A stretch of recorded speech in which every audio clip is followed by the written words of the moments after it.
Sən nə danışırsan? Necə sakit ol ağa, necə indi Turhalı vurublar? Necədir indi Tural, hardadır? Benim oğlumu görmek istiyorum.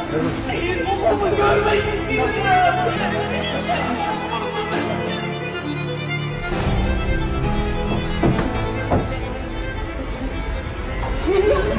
Ne olur? Səni peşman edəcəm İkram. Peşman. Sən deyəsən ayağın ağrısı keçir axı.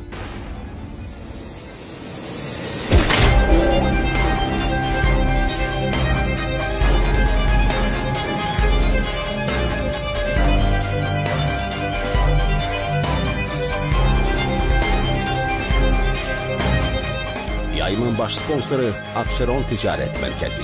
Xüsusi sponsoru Metak. Xəyanət. 28 aprel saat 22'də.